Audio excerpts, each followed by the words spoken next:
digestivo en nuestra región, fundamentalmente es después del cáncer de estómago. En nuestro país, específicamente ciertas áreas rurales, áreas en donde el cáncer de estómago siempre es más frecuente, pero en forma general el cáncer de colon a nivel mundial suele tener una importancia mayor.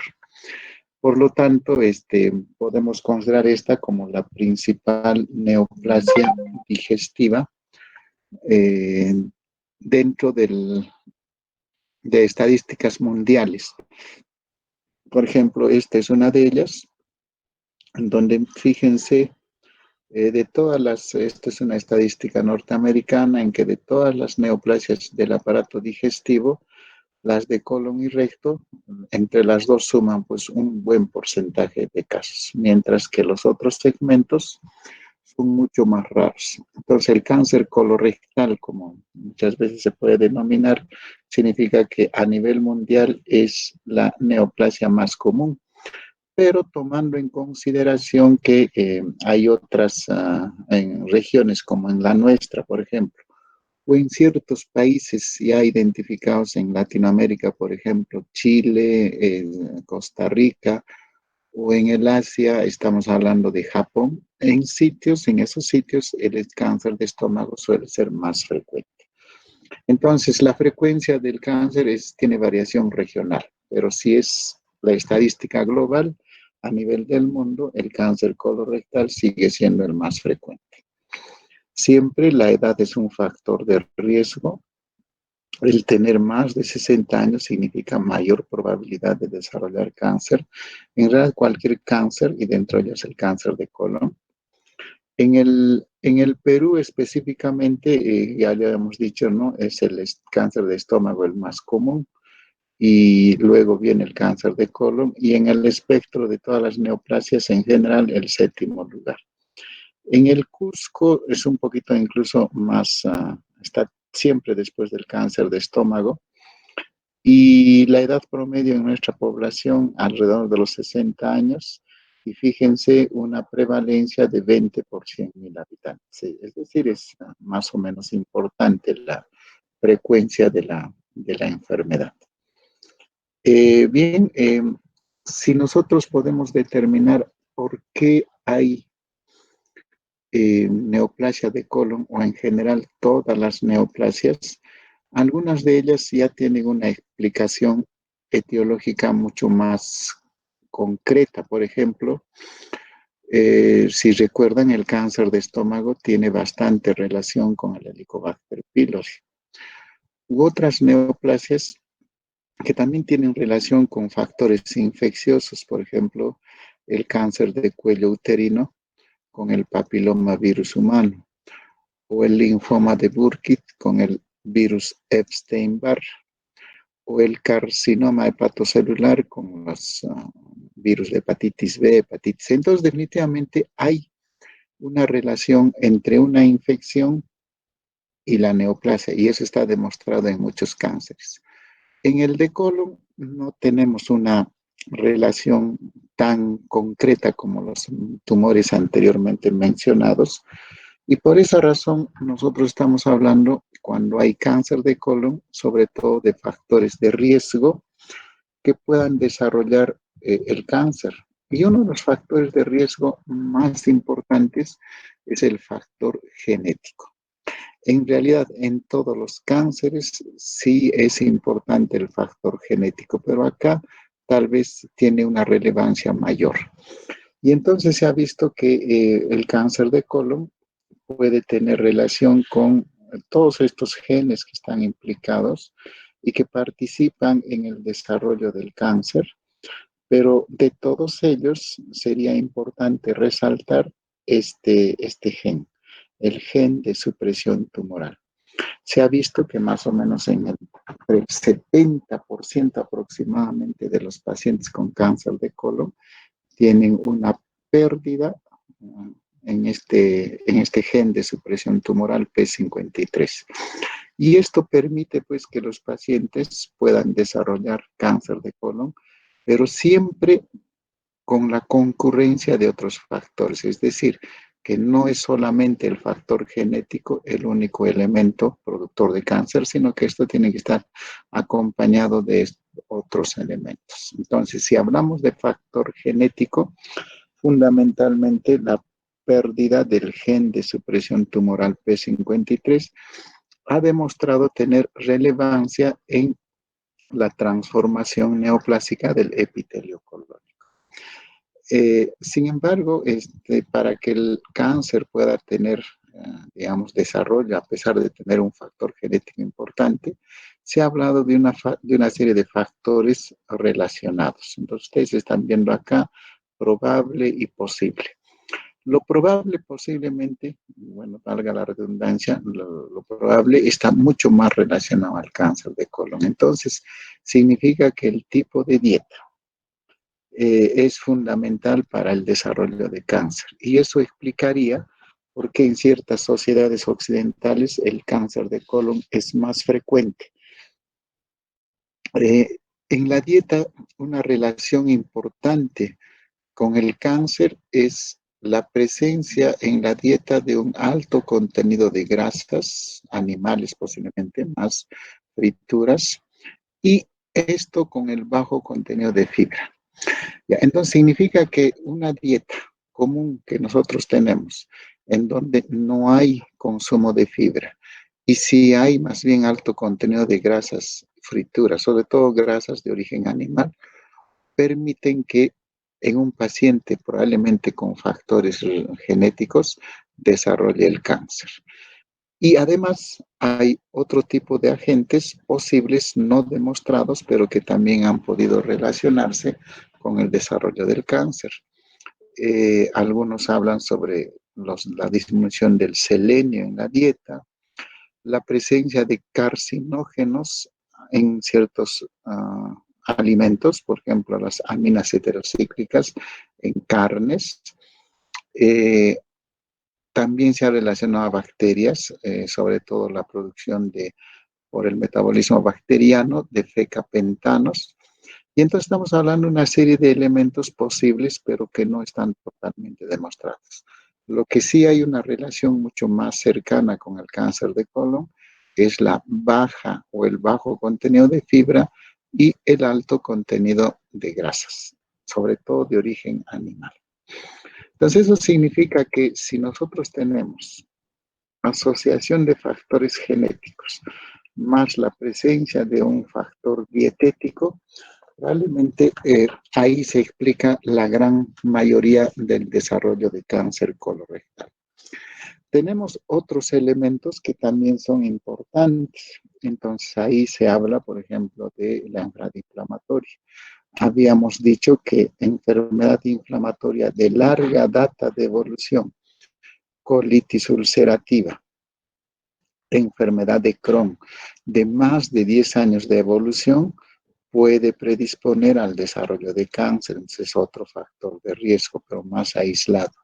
Síndromes de poliposis gastrointestinal. Hay enfermedades como de tipo genético que se denominan así, después lo vamos a ver en forma somera, y estos pueden desarrollar cáncer. Uno de los ejemplos es la poliposis adenomatosa familiar múltiple. Historia de otros cánceres, sí, también hay relación. Enfermedades diversas, pero muy poco probables, pero de todas maneras hay que tomarlo en cuenta. O la presencia de adenomas en el colon. Y esto de los adenomas, que tal vez dentro de todos estos elementos es uno de los que tiene más relevancia. De tal manera que cuando uno detecta adenomas en el colon, tiende a extirparlos porque el desarrollo de cáncer a partir de un adenoma es alto. Entonces podríamos estar resumiendo. Hay factores genéticos importantes, sobre todo la pérdida del gen de supresión tumoral. 2, dieta. Esta situación que está relacionada a bajo consumo de fibra con alto consumo de grasas y finalmente la presencia de un adenoma en el colon que predispone a la formación de cáncer. Entonces estaríamos hablando de tres condiciones sumamente importantes, pero que hay que tener en cuenta todas estas otras condiciones, al igual que algunos otros factores posibles que habíamos mencionado. Bien, entonces todo ello determina pues que para que aparezca el cáncer, tomando en cuenta estos elementos relacionados a lo que hayamos dicho, dieta, factor genético o la presencia de un adenoma, hace que en la historia natural de un paciente que desarrolla cáncer, desde que hay un epitelio normal hasta el desarrollo del carcinoma de colon, tiene una serie de condiciones. Fíjense, todos estos factores genéticos, ya hayamos dicho que este es sumamente importante. A esto faltaría agregarle tal vez una flecha acá, la dieta, ese bajo consumo de fibra con alto contenido de grasas que participaría desde acá. Y todo ello permite la formación de un epitelio hiperproliferativo inicialmente. Esto a lo largo de los años produce un adenoma o una tumoración benigna con un crecimiento hacia la luz del factor adenomatoso. Y esto en una evolución natural que puede tomar aproximadamente entre 10 a 15 o 20 años, inclusive desarrollar el carcinoma. A este desarrollo en donde participa la dieta, participa factor genético, se ha denominado hipótesis adenoma-carcinoma. Pues bien, nosotros entonces, una estrategia importante para los gastroenterólogos es al detectar en una colonoscopía, y de hecho van a ver que esa es una estrategia de salud pública en otras partes. Si se detecta un cáncer, o perdón, un adenoma en todavía estas etapas tempranas de la evolución, puede cortar la historia natural y prevenir la aparición de cáncer. Entonces, eso justifica, por ejemplo, en que en ciertas personas, bajo algunos criterios que después lo vamos a mencionar, es importante hacer una colonoscopía como screening o como estudio de cribado. La clasificación del cáncer en función a su carácter hereditario o no, tiene dos tipos de clasificación. O sea, si es hereditario, obviamente hay el factor hereditario o el componente hereditario es el más importante. A eso se llama cáncer de colon hereditario, y en donde es más importante el factor dietético, es el esporádico. Entonces, mucho va a depender de qué es lo que es predominante en cada paciente. Cuando predomina el factor hereditario, estamos hablando del primer tipo, cáncer de colon hereditario, o el esporádico cuando predominan los factores ambientales, dietéticos. En el cáncer de colon hereditario, a su vez, tenemos dos formas, dependiendo de si hay pólipos o no hay pólipos. Entonces, es fácil entender que uno será cáncer de colon hereditario no polipoideo cuando no hay pólipos, y el segundo, cáncer de colon hereditario polipoideo cuando hay pólipos. De los dos grupos de cáncer de colon hereditario, este se presenta más comúnmente. Son síndromes específicos, tal vez solamente es necesario mencionarlos, porque en la práctica diaria probablemente ustedes no lo van a ver si no se dedican a ser gastroenterólogos, pero es necesario mencionarlos. A los cánceres de colon hereditario no polipoideo se les ha denominado también como síndrome de Lynch, en base a que este médico Lynch describió en su oportunidad que había dos tipos.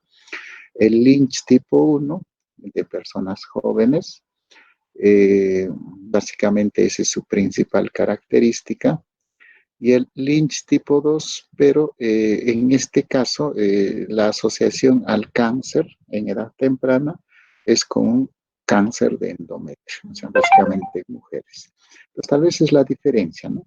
El Lynch tipo 1 es básicamente el cáncer de colon en personas jóvenes y el Lynch tipo 2 es el cáncer de colon más la aparición de carcinoma en otras localizaciones, sobre todo endometrio. O sea, esto le llamamos síndrome de Lynch tipo 1 y Lynch tipo 2. El cáncer hereditario polipoideo tiene otras enfermedades y estas son trastornos cromosomales sobre todo, en la cual la asociación con cáncer es alta. Felizmente, todos estos cánceres hereditarios no los vemos comúnmente, felizmente. Entonces, vamos a ver cuáles son los tres tipos de cáncer polipoideo: la poliposis adenomatosa familiar, el síndrome de Gardner y el síndrome de Turco. Eh, las diferencias son, en la poliposis adenomatosa familiar tenemos la aparición de cientos de pólipos en la totalidad del colon. Y esto es lo que predispone al cáncer. Pero solamente hay eso, pólipos en el colon. Muchos, cientos estamos hablando. El Gardner es la misma lesión poliposa, o sea, los mismos cientos de pólipos, pero se asocia a tumores óseos. Por ejemplo, hay un osteoma mandibular, osteoma a nivel del cráneo. Entonces, esta es la característica de lo que siente el Gardner. En cambio, el turco se asocia a lesiones o tumoraciones en el sistema nervioso. Una de las comunes es el glioma, por ejemplo. Entonces, la diferencia entre los tres, porque los tres producen pólipos, cientos en el colon, es que esto es solo pólipos, esto se asocia a tumores óseos y esto a tumores cerebrales. Entonces, son básicamente las diferencias. Y el esporádico, como les había dicho, es la segunda clasificación general que está más relacionada a factores ambientales. Entonces, esta probablemente es la que más tenemos en nuestra realidad. ¿Dónde se localiza el cáncer? Generalmente en la gran mayoría, y esto es de relevancia para salud pública, en el colon sigmoides. Por ejemplo, fíjense, recto 14%, sigmoides 35%. Entre los dos, más o menos es el 50%. Es decir, la gran mayoría de cánceres de colon se localizan en esta porción distal. Eso justifica que como medida de salud pública en otras partes del mundo, en Estados Unidos, por ejemplo, es que a partir de los 50 años en adelante se aconseja hacer un examen corto, una proctosigmoidoscopía. Así el paciente no tenga síntomas. Entonces es una situación importante que nosotros debemos tomar en cuenta, la localización. Generalmente los cánceres son del tipo adenocarcinoma, como lo que sucede en la gran mayoría de los tumores gastrointestinales. La diferenciación es importante para que nosotros podamos establecer el pronóstico. Cuando es bien diferenciado, que es 20%, el pronóstico es muy bueno. El moderadamente diferenciado, un pronóstico intermedio, y el pobremente diferenciado, mal pronóstico. Bueno, esto básicamente los catalogamos en función a, como ustedes están viendo, el tipo histológico. Este es un bien diferenciado, este es un indiferenciado. Entonces acá la diferencia histológica es que se observan las glándulas típicas del colon, solo con el proceso mitósico a nivel basal, que es la característica del cáncer. Pero acá pierde totalmente toda la estructura histológica y el cáncer se va viendo como nidos, como ustedes están viendo acá. Bien, existen otros tipos histológicos de cáncer. Por ejemplo, hay linfoma de colon, carcinoide de colon, fibroma de colon. Estamos hablando también de leiomiosarcoma de colon. Es decir, las otras estirpes celulares que existen en el colon también pueden dar neoplasias, igual que en otras partes del tubo digestivo. Pero el adenocarcinoma como tipo histológico es aproximadamente en el colon el 95% de los casos. Es un ejemplo de linfoma. Este es un ejemplo de carcinoide, que son otras variantes histológicas. ¿Cuál es el cuadro clínico? El cuadro clínico en general de un cáncer puede variar dependiendo de la localización. Fíjense, el cáncer del recto, por ejemplo, el que aparece en esta zona, donde habíamos hecho un esquema del tubo digestivo, en esta, estamos hablando de que en el recto el síntoma predominante es la rectorragia, es decir, el sangrado rectal rojo rutilante, que muchas veces puede hacer confundir al médico con el sangrado proveniente de hemorroides. Entonces hay que tener bastante cuidado en no hacer esa confusión diagnóstica.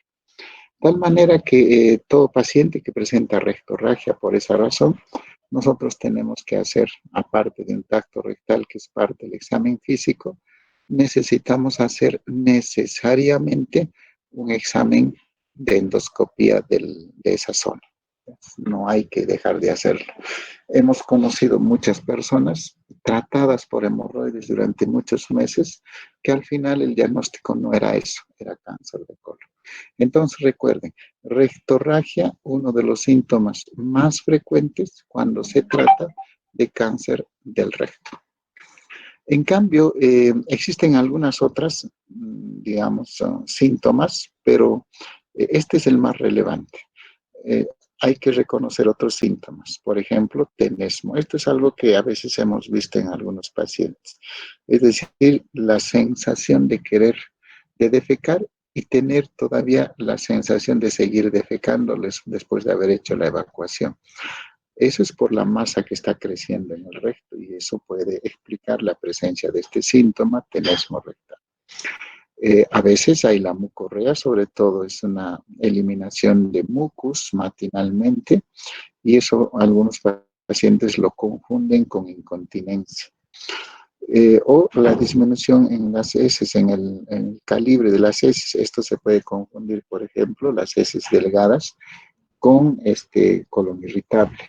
Entonces hay una serie de otros síntomas, pero vuelvo a repetir, la rectorragia en el cáncer de recto es uno de los síntomas más importantes. Si el cáncer se localiza en el lado derecho, estamos hablando sobre todo esto del ciego y del colon ascendente y parte proximal del colon transverso, vale decir toda esta zona que denominamos colon derecho.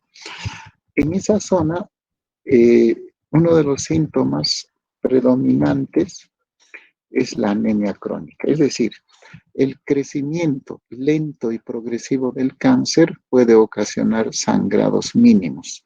Y esto en el tiempo, ya hemos dicho, la historia natural de la enfermedad es muy prolongada, puede producir por pérdidas crónicas anemia crónica. De tal manera que el paciente cuando desarrolla cáncer de esa zona va a venir generalmente con síntomas de anemia crónica. Disnea, palidez de piel y mucosas, astenia.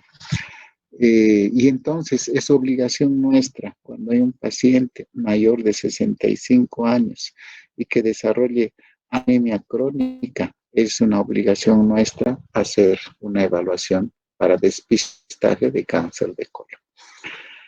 Puede haber otros síntomas, miren, sobre todo cuando el paciente ya viene muy avanzada la enfermedad, ya los síntomas propios del cáncer, baja de peso, mal estado general, palpación de masa, a veces puede palpar una masa en esa zona del flanco de la fosa ilíaca derecha, y a veces incluso, sobre todo cuando se compromete la válvula ileocecal o el ángulo hepático, obstrucción intestinal. Entonces, eso significa que cáncer de colon derecho, fundamentalmente anemia crónica. Cuando hay cáncer del colon izquierdo denominamos a toda la parte distal del colon transverso, colon descendente y sigmoides. Ya todo eso lo denominamos colon izquierdo. En esa localización, los síntomas fundamentalmente son relacionados, miren, a esto, ¿no? Dolor crónico de tipo cólico. Que a veces nos se puede confundir con colon irritable porque, fíjense, alivia con la defecación. Y es más, inclusive hay cambios en el hábito defecatorio, diarrea, estreñimiento, alternando a veces estos dos. Y fíjense, entonces, uno puede confundir fácilmente con el síndrome de intestino irritable. Entonces, eso hay que tener bastante cuidado. De tal manera que un paciente que tiene más de 65 años y tiene síntomas de colon irritable, hay que hacerle de todas maneras un examen del colon. Si el tumor crece y obstruye la luz del colon, obviamente obstrucción, y acá es donde encontramos más síntomas de hemorragia digestiva, hematoquesia básicamente. Y entonces estarán viendo que dependiendo de la localización, el cáncer de colon puede manifestarse de diferentes maneras. En el recto, rectorragia sobre todo, en el colon derecho, anemia crónica sobre todo, y en el colon izquierdo, hemorragia digestiva baja y síntomas similares al síndrome de intestino irritable. Bien, el diagnóstico diferencial por esa razón pues hay que hacerle con una serie de enfermedades porque tener tantas manifestaciones clínicas y a veces diversas nos obliga a hacer el diagnóstico diferencial con todas estas manifestaciones. Y uno de lo que a veces suele confundirnos es este problema funcional. Ojo, no hay que dejar de lado cuando hay necesidad de hacer una evaluación diagnóstica en un paciente. Para hacer el diagnóstico de cáncer de colon, lógicamente es importante la colonoscopia, ¿no? Es definitivo. Ya uno puede evaluar a través de esto la presencia del cáncer, por ejemplo, acá obstruyendo la luz intestinal o provocando una ulceración, como en este caso, o provocando ambas formas, ulceración y obstrucción, que es lo mismo acá. Y entonces la colonoscopia se convierte en el recurso diagnóstico más importante porque además nos permite tomar muestras o biopsias. Sin embargo, podemos tener alternativas de diagnóstico, pero este constituye la principal forma diagnóstica. Podemos hacer una radiografía, podemos hacer una colonoscopia virtual, para irradiaje, con metástasis, sobre todo tomografía, o incluso para marcadores tumorales, a este antígeno carcino embrionario, nos puede orientar, pero esto más lo utilizamos para control, seguimiento después de una cirugía por cáncer de colon. Entonces, sirve, pero no lo consideren como un método diagnóstico así específico que nos va a dar un diagnóstico definido. Entonces, miren, colonoscopia es el método más importante. Todos los otros pueden ser útiles, pero pierden especificidad y sensibilidad ante una colonoscopia. Por ejemplo, tanto la colonoscopia virtual como la radiografía no permite tomar muestras. Entonces, tiene limitaciones. Los marcadores tumorales, el antígeno carcino embrionario es inespecífico. O sea, ¿qué quiere decir? Que un paciente teniendo cáncer de colon puede ser normal su antígeno carcino embrionario. Entonces, a veces no nos sirve, hay que tener en cuenta. Y la tomografía fundamentalmente para estadiaje de metástasis. Miren, este es un ejemplo de colonoscopia virtual, ¿no? Esa es una técnica radiológica. Y como ustedes pueden ver, puede imitar muy bien o no imitar, sino más bien mostrar, tanto como la real, la virtual, esto. Ustedes ven deficiencia, cuál es la deficiencia que no permite tomar biopsias. Ustedes me dirán, esta sería la clase presencial y esta sería la clase virtual. ¿Cuál es mejor? ¿Cuál dicen ustedes? Algunos tienen sus ventajas, ¿no? La virtual tiene sus ventajas, la presencial tiene sus ventajas, obviamente. Pero en estos casos es mejor hacer la colonoscopia real. La radiología puede darnos orientación a algunos signos muy característicos por una estenosis que se da por el tumor, simulando a una manzana mordida. Entonces, por eso se le dice signo de manzana mordida. Eh, Acá estamos viendo lo mismo. Vean, o una tomografía que nos puede ayudar, miren, la localización del cáncer. En este caso es un cáncer que se está localizando en el ángulo esplénico del colon, o un poquito más allá del transverso. Entonces, evidentemente, la colonoscopia es mejor, ¿no? Supera con todo el resto de exámenes auxiliares.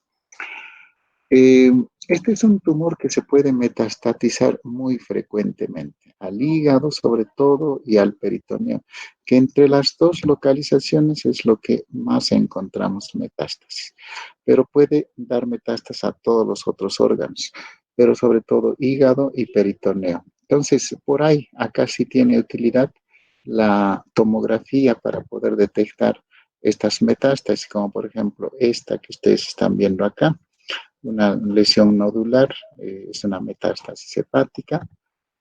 Igualmente acá, esta lesión, una metástasis hepática, o la presencia que ustedes están viendo acá, esta zona media negruzca, que es ascitis, y esto significa ya infiltración del mesenterio. Pulmones también, igual. Bien, eh, interesa sobre todo en el diagnóstico. Esto es para allá cuando el cáncer está evidente, da síntomas, etcétera. Pero una cosa es importante, sobre todo para ustedes que van a hacer medicina general, atención primaria de salud, es importante tratar de detectar el cáncer en etapas tempranas, es decir, hacer los métodos de cribado, despistaje que nosotros estamos hablando. De tal manera que ya las asociaciones internacionales de gastroenterología tienen protocolos establecidos para poder detectar cáncer cuando todavía es de pequeño tamaño y por lo tanto son posibles de tratar exitosamente, pero que en esa etapa dan muchos síntomas. Y entonces, por ejemplo, una de las técnicas de screening para cáncer colorectal, y eso es importante, y no está escrito acá, pero hay que decirlo, es el tacto rectal. Toda persona mayor de 40 años, ya por norma, debe hacerse tacto rectal. De tal manera que sea cual sea la sintomatología por la que viene el paciente, si cumple el criterio de edad, hay que hacerle el tacto rectal. Entonces, oftalmólogos, otorrinos, si hay un paciente que viene con otro tipo de síntomas, parte del examen es hacer un tacto rectal, rutina. Dos, test de sangre oculta en heces también hay que hacerlo a todo paciente mayor de 40 años. Y esto, fíjense, mira, se hace anual, todos los años a partir de los 40 años. Y la sigmoidoscopía, que eso es lo que les había dicho. ¿Por qué escogen sigmoidoscopía? Porque la mayoría de los cánceres se localiza en esa porción distal. Y esta debe hacerse la primera a los 50 años, tenga o no tenga síntomas. Y luego cada 5 años. Entonces, más o menos es esa los métodos de cribado: tacto rectal, sangre oculta en heces y sigmoidoscopía a la edad de 50 años y luego repetirla cada 5 años. Se recomendaría colonoscopía si hubiera factores de riesgo muy fuertes. Por ejemplo, la presencia de un adenoma, por ejemplo, la presencia de factores genéticos. Entonces, esto es lo que orienta eso. Sangre oculta. Acá nosotros en el Perú esto lo hemos cortado, pónganle 40 años. Sigmoidoscopía, ¿ya? 50 años. Obligatorio. Y luego repetirla cada 5 años. Tacto rectal a partir de los 40 años. Y de ahí todos los años.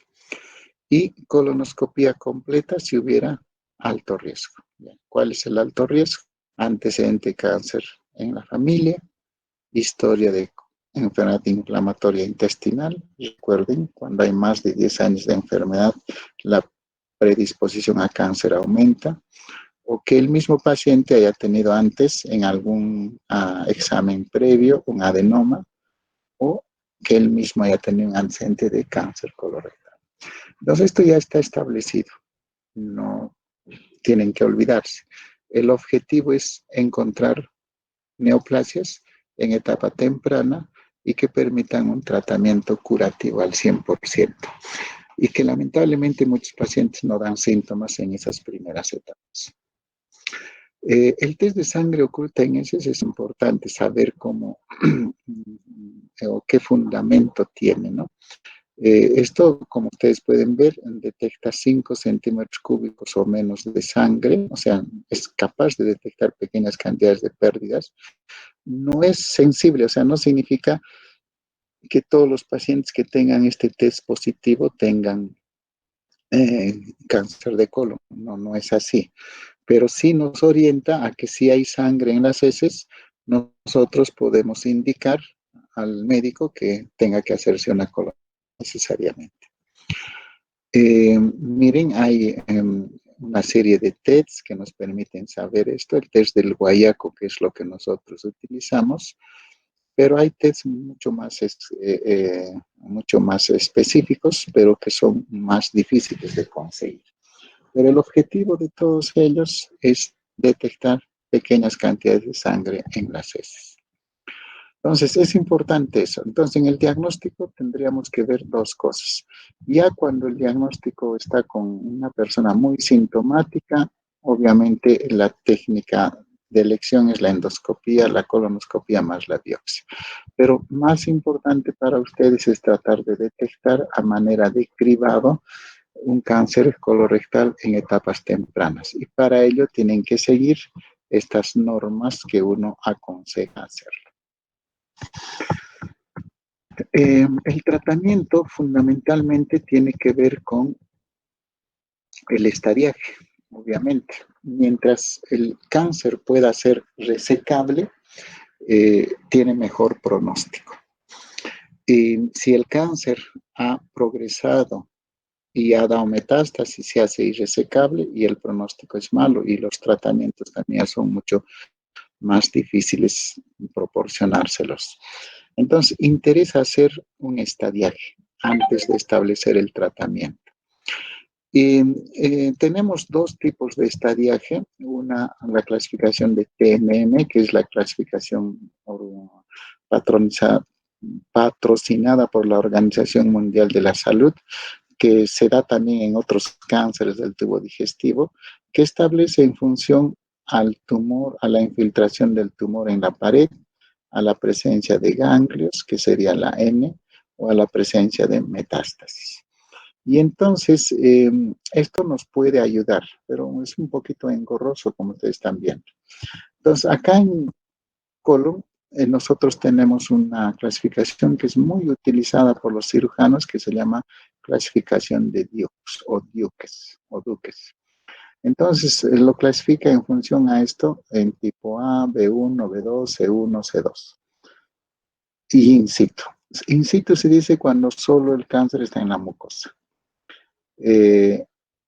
Dioxa, cuando está mucosa y submucosa, muy similar al cáncer gástrico precoz, si recuerda. El B1 es cuando ya ha afectado además la muscular, la capa muscular, y la B2 es cuando además ha infiltrado la serosa.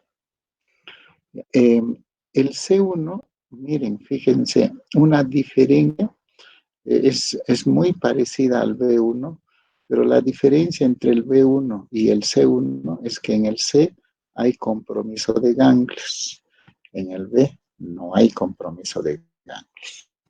Esa es una diferencia. Entonces, entre los dos es muy similar la extensión, pero la única diferencia lo hace el compromiso de ganglios.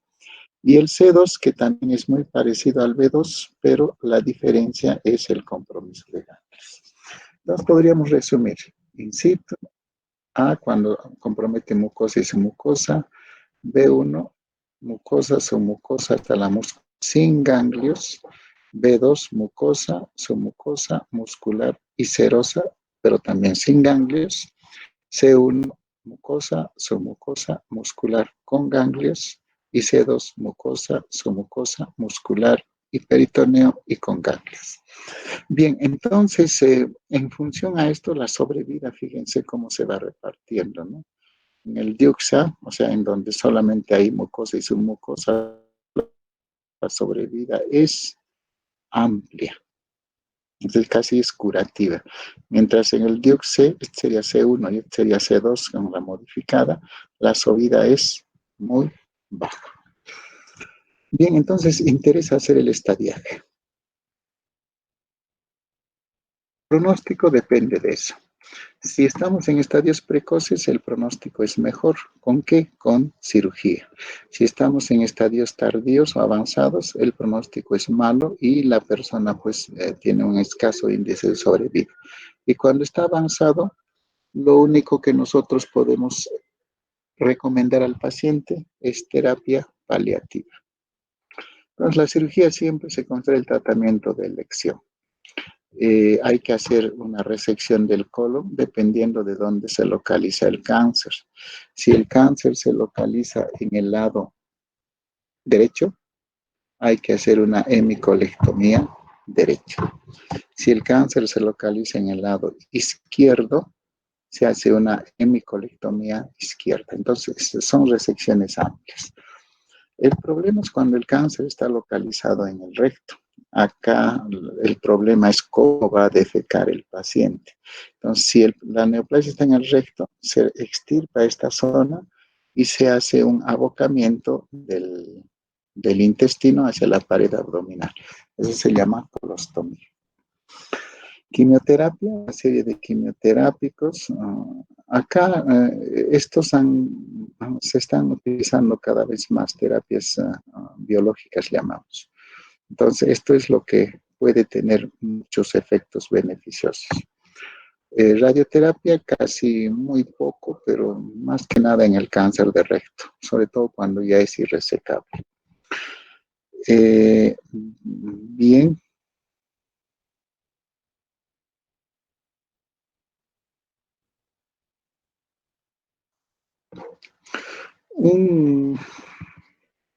Una mención rápida a los síndromes de poliposis gastrointestinal. Si hasta acá tuvieran alguna pregunta, duda.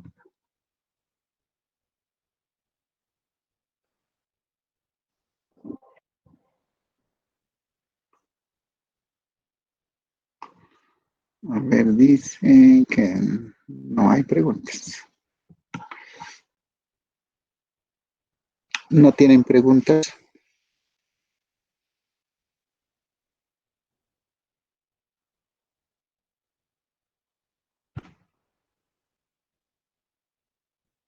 ¿Preguntas, dudas?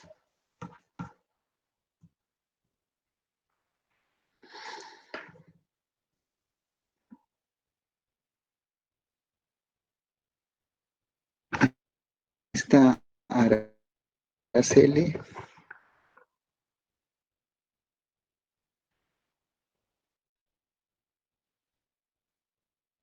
¿Araceli está presente o no? Sí, doctor, yo estoy presente aquí. Tu perrito también ha ladrado. Es el de mi vecina, doctor. ¿Alguna pregunta? Doctor, en cuanto a las ostomías, perdón, las colostomías, en realidad, ¿cómo sería el manejo de esta? Ya, cuando hay un cáncer de recto, como habían dicho, hay que resecar todo el recto. Entonces ahí se da el problema de que los pacientes no tienen por dónde defecar. Por esa razón, es que una de las formas de hacer que el paciente pueda eliminar las defecaciones es a través de una apertura, una boca anastomótica en la pared abdominal. Entonces, eso se llama colostomía. Entonces, eso puede a veces generar problemas psicológicos en los pacientes y bueno, es difícil hacerlo, pero no queda otra alternativa. Claro. Doctor, ¿y entonces puede provocar algún tipo de infecciones? No, si los cuidados son adecuados, porque eso ya se le entrena al paciente, sobre todo no se provoca, pero una posibilidad es que a nivel de la piel circundante pueda producirse una celulitis, pero eso se puede evitar con una buena higiene y educación al paciente y a los familiares sobre todo. Ok, doctor, gracias. Bien, ¿alguna otra pregunta?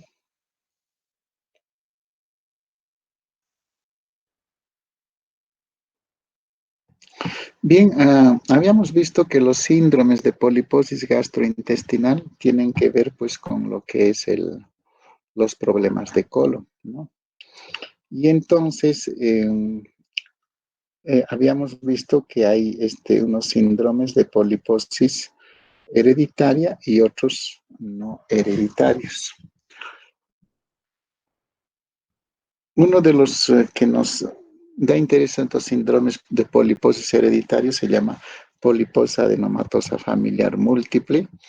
Son la presencia de miles, cientos de pólipos, o sea, todos son pólipos, pólipos, pólipos, pólipos, son muchos pólipos y generalmente se da por alteración genética. ¿Cuál es esa alteración genética? Mutación en el gen APC y está localizada en este cromosoma. Entonces, la alta predisposición a desarrollar cáncer es importante. Lo peculiar de esta enfermedad es que lo habitual es que sean personas jóvenes, menores de 30 años. El esporádico, como habíamos dicho, es más de 65 años, 60, 65 años en adelante. En cambio, este tipo de cáncer más se relaciona a personas jóvenes, de tal manera que si ustedes ven una persona de 20, 25 años que desarrolla cáncer, habrá que pensar en esta posibilidad. Todos estos son ejemplos de los múltiples pólipos que se presentan. Una radiografía, mire, ven, casi como una nuez moscada. Todos estos son pólipos. Y eso invariablemente produce cáncer. Si un paciente tiene esta poliposis adenomatosa familiar y todavía no ha desarrollado cáncer, a veces se le recomienda hacer una colectomía total, es decir, extirpar el colon en totalidad. El Gardner les había dicho que la presencia de osteomas es lo que le da la diferencia con el anterior, sea en la mandíbula o en los huesos del cráneo. Y también aparecen otro tipo de tumores en partes blandas o en la ampolla de Vater. Pero esto es lo que le da la peculiaridad al síndrome de Gardner. O sea, a los pólipos, que son cientos también, se agrega estas condiciones, sobre todo la presencia de osteomas. Entonces, esto puede ser un osteoma en la mandíbula, por ejemplo, que se ve a nivel de un examen dental o un examen radiológico, o a nivel del cráneo, o sea, por ejemplo, en este caso en el parietal, y que se ve otro en el occipital, ¿no? O sea, esto es una lesión muy importante. Ya, bien, y el Turcot asocia sobre todo a los pólipos la presencia de tumores cerebrales. Les había dicho glioma sobre todo. Y también los otros tipos de tumor. Pero esto es lo que le da la peculiaridad al síndrome de Turcot. Entonces, existen otros síndromes, eso básicamente a manera de información. Estos están menos relacionados al cáncer. El Peutz-Jeghers, por ejemplo, si uno lo detecta a la presencia de pólipos en el colon, esta pigmentación típica en los labios, esta media negruzca o marrón que se observa. Entonces, cuando una persona joven tiene esto, uno podría pensar en el síndrome de Peutz-Jeghers. Eso significa amartomas, no son los adenomas que habíamos dicho, sino son amartomas y que pueden relacionarse sobre todo a carcinomas del intestino delgado. Estas son las pigmentaciones y sobre todo en las mucosas. Mire. Cronkite Canadá, siempre poliposis. En este caso se desarrolla mala absorción y cambios distróficos en los dedos y alopecia.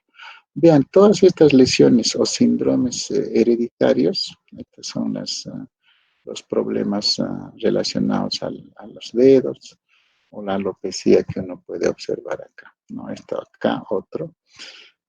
Esta alopecia en personas jóvenes.